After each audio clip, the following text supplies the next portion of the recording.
ரமலான் பெருநாளில் super Saravana stores. உலகமெங்கிலுமான Roja Tamil TV நேயர்களே, உங்கள் அனைவருக்கும் என் பணிவான வணக்கங்கள். இன்றைக்கு நம்ம அகஸ்திய ஜீவநாடி ஜோதிடர் பாபு அவர்களை சந்திக்க வந்திருக்கிறோம். வாங்க சந்திப்போம். சார் வணக்கம். வணக்கம் வணக்கம். ரோஜா டிவி நேயர்களும் கொரோனா கொரியர்ஸுக்கும் இன்னைக்கு அகஸ்திய நான் சொல்கிறார் பார்ப்போம்.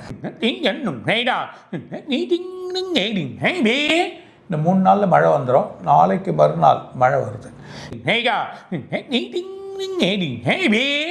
கண்டிப்பாக இந்த மந்த் எண்டுக்குள்ளே இந்த போர், பர்டிகுலராக அந்த 16ஆம் தேதிக்குள்ளே போர் நிற்கலைன்னா 3 கண்ட்ரியில் ஒரு லாக்டவுன் வரும். அந்த லாக்டவுன் லாக்டவுனாக இருக்காது. வீட்டில் வேலை செய்யுது, வாகனங்கள் வழிகள் இதெல்லாம் ஓடாது. சில இடத்துல வாகனங்கள் நிற்கும். இல்லை இந்த ட்ராவல்ஸ் வண்டிங்களுக்கு பிரச்சனை வரலாம். அந்த மாதிரி ஒரு குழப்பங்கள் ஏற்படுறதுக்கு வாய்ப்பு. எதுவுமே கேட்காம காய்கறிகள்லாம் ரொம்ப விலை ஏறிடும். சில அரிசி பருப்புகள்லாம் உச்சக்கட்டத்துக்கு போகும். தங்க வெளியெலாம் கொஞ்சம் கொதிக்கிற மாதிரி ஏறும், அப்புறம் கொஞ்சம் இறங்கும், அதுக்கப்புறம் திருப்பம் ஏறதான் போகும். எல்லையில் ஒரு பதட்டம், எதிர்பார்க்காத ஒரு பதட்டம் ஏற்படும். வங்கியில் பிரச்சனை வரும், கணக்கு ஒரு குழப்பம் ஏற்படுது. வங்கியிலே ஒரு வங்கி ஒரு பிரச்சனையை ஏற்படுத்தும். ரிசர்வில் ஒரு பெரிய குழப்பம் வரப்போகுது. படிப்படியாக எக்கனாமிக் காட்டுவாங்க. இந்த படிப்படியாக எக்கனாமிக் பார்த்தீங்கன்னா திடீர்னு எக்கனாமிக் ரொம்ப குறைஞ்சி போச்சு, இந்தியாவில் ஒரு ரொம்ப சஃபரான நிலைமை ஏற்படலாம். இந்தோனேஷியாவில் எர்த்குயிக் வந்திருக்கு, திரும்ப வரப்போகுது. அது இல்லாமல் அங்கே மழை எதிர்பார்க்காத ஒரு மழையும், ஜப்பான்லேயும் ஒரு பெரிய மழையும், அதாவது அது ஜப்பான் சார்ந்தது, பிலிப்பைன்ஸாக இருக்கலாம், அது பக்கத்து நைபர், பெரிய மழை ஏற்படுறதுக்கான வாய்ப்புகள் இருக்குது. அது மூலிமா நீங்கள் அந்த எர்த்குயிக் வந்தது மூலிமா டெல்லியில் ஒரு இடத்துல ஷேக் இருக்குது. மத்திய பிரதேஷ், குஜராத் அந்த இடத்துல வரலாம். அதை தாண்டி இந்த தடவை கேரளா, தமிழ்நாட்டில் சில இடத்துல ஷேக் தெரியும். கேரளாவில் ஒரு மலைப்பகுதியில் ஒரு சின்ன ஷேக் வரதை பார்க்க போகிறோம். கேரளாவில் அங்கே மக்கள் ஆர்ப்பாட்டம் இருக்கும். 5 மாநிலத்தில் தேர்தல் வரும். அதில் 3 மாநிலம் ஆளுங்கட்சி, அதாவது பிஜேபியாக இருக்கக்கூடிய இது கொஞ்சம் குறையறதுக்கு வாய்ப்பு இருக்குது. கேரளாவில் ஒரு முக்கிய மாற்றங்கள், ஒரு அரசியலில் ஒரு சின்ன மாற்றங்கள் ஏற்படுறதை பார்க்க போகிறோம். தமிழ்நாட்டில் ஆளுங்கட்சியில் ஒன்று ஒரு 7% குறையுது. அதே நேரத்தில் எதிர்கட்சிகள் கொஞ்சம் வலுவானாலும் இந்த நடிகரோட கட்சி இன்னும் பெருசாகுது. இந்த நடிகரோட கட்சி நல்ல பலத்தில் இருக்குது. இந்த 10 நாளில் குடும்ப பிரச்சனைகள் ஏதோ வருது, அது கொஞ்சம் கேர்ஃபுல்லாக அவர் பார்த்தாருன்னா அந்த பிரச்சனைலேருந்து விடுபட்டு இன்னும் நல்ல வழிகளும், இல்லைன்னா கொஞ்சம் சேஞ்சஸ் ஆகும்.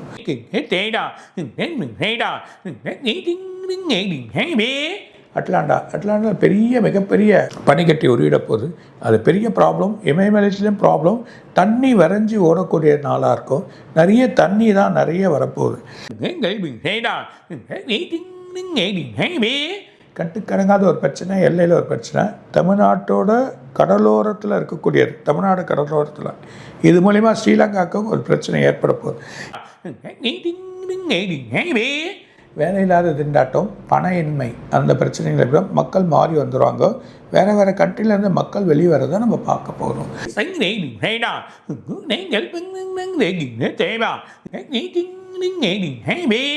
இன்னும் ஒரு அதிபர் குழப்பமாகவும் ஒயிட் கண்ட்ரியில், அது மூலிமா மிகப்பெரிய பணக்காராக இருக்கவருக்கு ஒரு பெரிய பிரச்சனை ஏற்பட போகுது.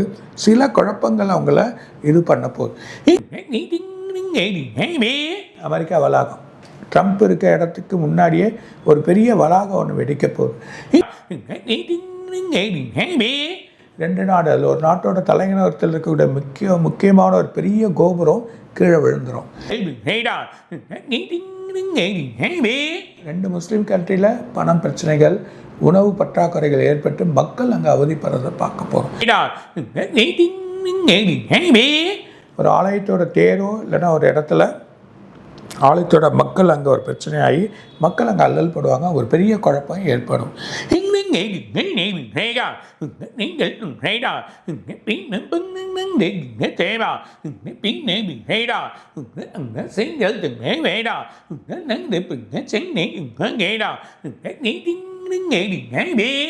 ஒரு அரசு தலைவர் உடல் பிரச்சனையாகி மருத்துவத்துக்கு போவார்.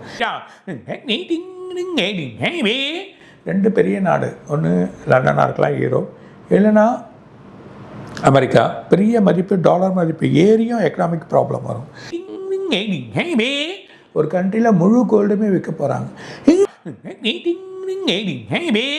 இதை தவிர்த்து இன்னொன்று கண்ட்ரியும் அந்த கோல்டை விற்கிறதுக்கு வரும்.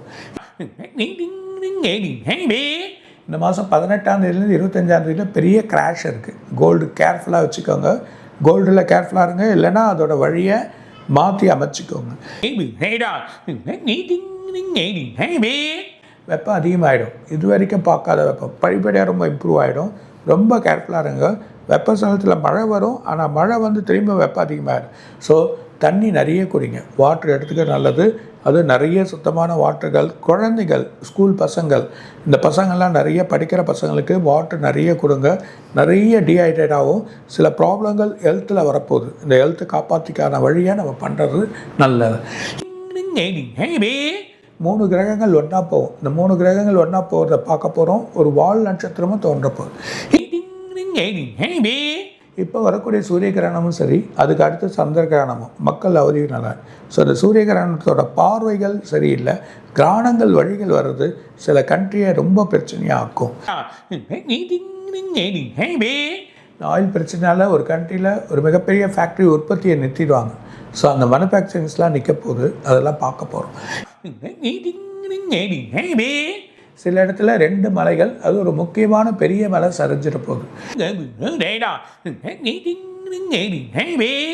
அங்கங்கே உலகம் முழுதுமே மக்கள் கொஞ்சம் அவதிப்படுவாங்க. அது இல்லாமல் நிறைய இடத்துல பரவலாக மழை பெஞ்சினே இருக்கும்.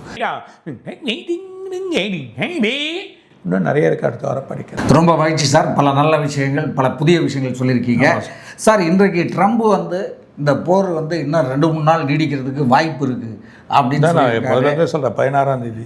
ஆமாம், அப்படின்னு சொல்லியிருக்காரு. அதனால் இன்றைக்கே பார்த்திங்கன்னா மிகப்பெரிய பல மாற்றங்கள் வந்து உலக அளவில் ஏற்பட்டிருக்கு. இந்த போரால் 3வது உலக போரே வருமா அப்படிங்கிற மாதிரி ஒரு சூழ்நிலை இருக்குது. அது எப்படி போகும், என்ன ஆகும் அப்படின்னு சொல்லுங்கள் சார். 3வது உலக போர் வராது. இது நிறுத்தி வேற ஒரு கண்ட்ரி இன்னொரு சண்டையை ஆரம்பிக்கும். அந்த ஒரு பிரச்சனை ஏற்படுறத பார்க்க போகிறோம். ஏன்னா ஈரானும் வந்து பதில் தாக்குதலை வந்து இத்தனை நாள் தொடர்ந்து நடத்திக்கிட்டே இருக்குது. அதுவும் பலமான நாடு அப்படிங்கிறத காட்டிகிட்ருக்கு. வளைகுடா நாடுகளில் துபாய், கத்தார், இந்த மாதிரி சவுதி அரேபியா போன்ற நாடுகளில் வந்து ஈரான் தாக்கிக்கிட்டே இருக்குது. இன்றைக்கு கூட துபாயில் பல இடங்கள், விமான நிலையம் போன்ற பல இடங்களை வந்து ஈரான் தாக்கியிருக்கு. அது மட்டும் இல்லாமல் அங்கே இருக்கிற ஒரு அமேசான், ஈரானில் இருக்கக்கூடிய அமேசான் அலுவலகத்தையும் அது வந்து தாக்கிடுச்சு. இன்னமும் வந்து அங்கே இருக்கிற ஆப்பிள், மற்ற அமெரிக்க நிறுவனங்களையும் தாக்க போகிறதா சொல்லியிருக்கு. இது வந்து அமெரிக்காவுக்கு ஒரு மிகப்பெரிய பேர் இடியாக தான் எல்லாரும் பார்க்குறாங்க. இது எப்படி போகும், என்ன ஆகும்? கண்டிப்பாக இது இன்னும் அடி வாங்கும். இன்னும் அடி வாங்கக்கூடிய நிலைமை பார்க்க போகிறோம். சார், இப்போ இப்படியே சூழ்நிலை போயிட்டுருக்கிறதால இன்றைக்கு நம்முடைய இந்தியாவில் டீசல் பெட்ரோல் விலையை ஏற்றிட்டாங்க. டீசல் 24 ரூபாயும், பெட்ரோல் வந்து ஒரு 7-8 ரூபாயும் ஏற்றிட்டாங்க. ஸோ இதனால் வந்து பொருளாதாரம் வந்து மிகப்பெரிய அளவில் விலைகள் ஏற்பட போகுது.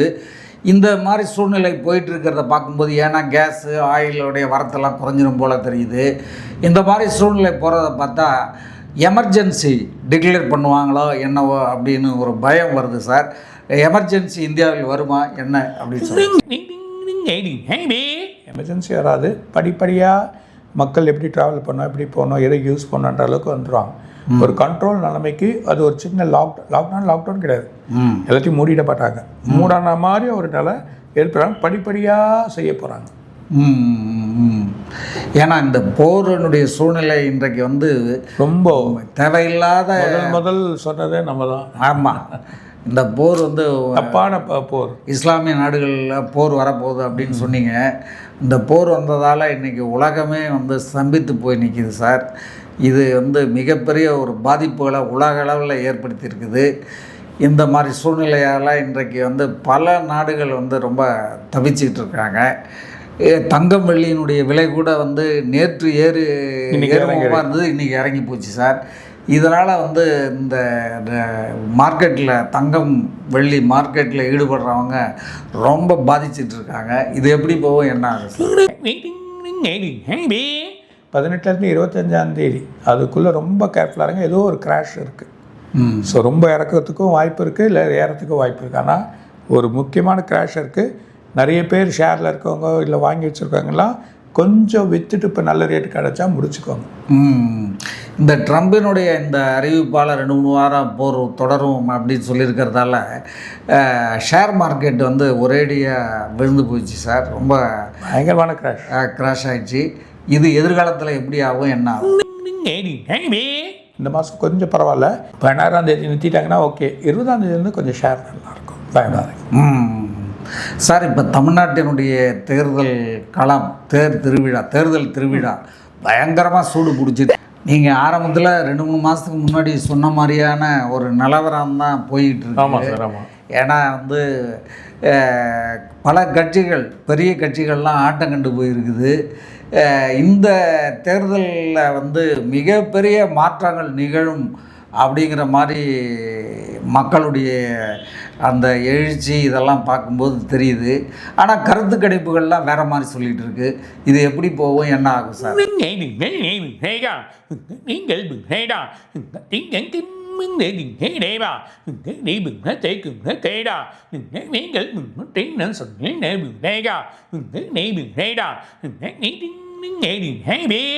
கம்ப்ளீட்டாக யாரும் சொல்ல முடியாது. யாராலும் இந்த தடவை கணிக்கவே முடியாது. அதே நேரத்தில் டிஎம்கேக்கு வந்து ஒரு 7% குறையுது. ஆனால் வலுவாக இருக்காங்க, நல்லவங்க ஒரு இதுவாக இருக்காங்க. ஆனால் நடிகரோட கட்சி எழுச்சி அதிகமாக இருக்குன்றதான் சொல்லாங்க. இது ரிசல்ட் சொல்ல தான் அப்புறம் 10ஆம் தேதி. சார், ஒரு புதுவிதமான நோய் வரப்போகுது அப்படின்னு நீங்கள் சொல்லிட்டு இருந்தீங்க. அமெரிக்காவில் இன்றைக்கி வந்து சிக்காகோ கொரோனா அப்படிங்கிறது வந்து மிகப்பெரிய அளவில் அமெரிக்காவை மிரட்டிகிட்டு இருக்குது. அந்த கொரோனா பாதிப்பு இந்தியாவுக்கும் வரும் மக்களையும் அது பாதிக்குமா, உலக மக்களையே பாதிக்குமா அந்த சிக்காகோ கொரோனா அப்படிங்கிறத சொல்லுங்கள் சார். பெரிய அளவில் இது பாதிப்பு கிடையாது. எந்த ஒரு பயடம் அந்த கண்ட்ரிக்கு தான் வரும். அங்கே ஒரு சில கண்ட்ரிக்கு பரவும். சில இடத்துல சில ஊருங்களுக்கு வரும், வந்துட்டு நின்றுடும், பயப்படாது. ஒரு பெரிய குட் நியூஸை வந்து ரஷ்யா வந்து சொல்லியிருக்கு சார். பெருங்குடல் புற்றுநோய்க்கு அவங்க வந்து மருந்து கண்டுபிடிச்சிட்டாங்க. அந்த மருந்து தயாராக இருக்குது அப்படின்னு சொல்கிறாங்க சார். இது எந்த அளவுக்கு மக்களுக்கு வந்து புற்றுநோய்க்கு வேலை செய்யும், மக்களை வந்து பாதுகாக்கும் அப்படின்னு சொல்ல. இன்னும் கொஞ்ச நாளில் சாதாரண ஒரு மருந்தாக வந்துடும். அருமையான மருந்து, உண்மையாகவே அது வேலை செய்யும் சார். அமெரிக்காவில் ஆரக்கல் நிறுவனத்தில் கிட்டத்தட்ட 30,000 பேரை வேலை விட்டு நேற்று எடுத்துட்டாங்க சார். அதில் கிட்டத்தட்ட 12,000 பேர் வந்து இந்தியர்கள். ஸோ வந்து இந்த மாதிரி ஒரு மிகப்பெரிய பாதிப்பு இந்தியர்களுக்கு அந்த வேலை இழப்பு ஏற்படுத்திடுச்சு சார். இந்த மாதிரி வேலை இழப்புகள் அமெரிக்காவில் உள்ள கம்பெனிகளில் தொடருமா? இந்தியர்களினுடைய நிலை என்ன ஆகும்? ஏஐ என்கிற தொழில்நுட்பத்தால் இந்த அளவுக்கு பாதிப்புகள் ஏற்படுது. இது எப்படி போகும், என்ன ஆகுங்கிறத சொல்லுங்கள் சார். இது மாதிரி இன்னொரு பெரிய கம்பெனியும் மூடுவாங்க, ஒரு பேங்க்கும் மூடுவாங்க. அதான் எக்கனாமிக் ப்ராப்ளம்ன்றது இந்த அமெரிக்காவில் ஃபஸ்ட்டு ஸ்டார்ட் ஆகும். இவங்க நாளெலாம் பெரிய குழப்பங்கள். இது இல்லாமல் வேலையில்லாத திண்டாட்டம். இப்போ தான் படித்தேன். வேலையில்லாத திண்டாட்டங்கள் நிறைய ஏற்படுது. ரொம்ப கேர்ஃபுல்லாக இருங்க. சில அட்டாச்சு பெரிய வேலையில் சின்ன வேலை கிடச்சா கூட போய்டும். அது வேலையை ஸ்ட்ரிக்காக இருந்து நமக்கு மந்த்லி ஒரு இன்கம் வந்தால் போதும். அந்த மாதிரியே நினைங்கன்றதை சொல்கிறாங்க. ஏன்னா இன்றைக்கு பெரிய அந்த ஆரக்களுடைய வேலை இழப்பு மிகப்பெரிய பாதிப்பு ஏற்படும். இன்றைக்கு நீங்கள் சொன்ன மாதிரி இப்போ வந்து இந்த வெயிலுடைய தாக்கம் வந்து ரொம்ப அதிகமாக போயிட்டுருக்கு சார். மக்கள் கவனமாக இருக்கணும். இந்த வெயில் தாக்கம், ஏன்னா நீங்கள் ஏற்கனவே வந்து புத்தாண்டு பலன்கள் படிக்கும்போது சொல்லியிருக்கீங்க, ஜனவரி மாதமே இந்த வருஷம் வந்து வெயில் மிகப்பெரிய ஒரு பிரச்சனையாக உருவெடுத்து மக்களை வாட்டி வதைக்கும், ஜாக்கிரதையாக இருங்கன்னு. இன்றைக்கு அதே மாதிரி இருக்குது. இது இன்னும் எப்படி போகும், என்ன ஆகுன்னு சொல்லுங்கள் சார். இந்த மந்த் எண்டில் ரொம்ப இருக்கும். மழை பெஞ்சி ஒரு சின்ன குளிர்ச்சியாட்டம் இருந்தால் கூட வெப்பம் அதிகமாக இருக்கும். ஸோ இந்த வருஷம் ரொம்ப அதிகமான வெப்பத்தை பார்க்க போகிறோம். கவனமாக இருக்கணும். தண்ணி நிறைய குடிங்க, வாட்டர் எடுங்க, நல்ல ஒரு சுத்தமான ஒரு வாட்டர் நிறைய எடுங்க. மக்களுக்கு, பிள்ளைகளுக்கு நிறைய கவனத்தை செலுத்துங்க. அதான் நல்லது. ரொம்ப மகிழ்ச்சி சார். மீண்டும் அடுத்த வீடியோவில் சந்திப்போம் சார். நன்றி, வணக்கம். வணக்கம் ரோஜா டிவி நேயர்களும் கோடான கொடியரசில் இன்னும் நிறைய இருக்காங்க சொல்வார். வணக்கம். இதுவரை நீங்கள் பார்த்த இந்த நிகழ்ச்சி உங்களுக்கு பிடிச்சிருக்கும் அப்படின்னு நினைக்கிறோம். இது மாதிரி பல சுவாரஸ்யமான நிகழ்ச்சி உங்களை வந்து சென்றடைய நீங்கள் செய்ய வேண்டியது ஒன்றே ஒன்று தான். ரோஜா தமிழ் டிவியை லைக் பண்ணுங்கள், ஷேர் பண்ணுங்கள், கமெண்ட் பண்ணுங்கள், சப்ஸ்கிரைப் பண்ண மறந்துடாதீங்க. அது மட்டும் இல்லாமல் எங்களோட செய்திகள் உங்களை வந்து உடனுக்குடன் வந்து அடைய நீங்கள் செய்ய வேண்டியது ஒன்றே ஒன்று தான். பெல் பட்டனை கிளிக் பண்ண மறந்துடாதீங்க.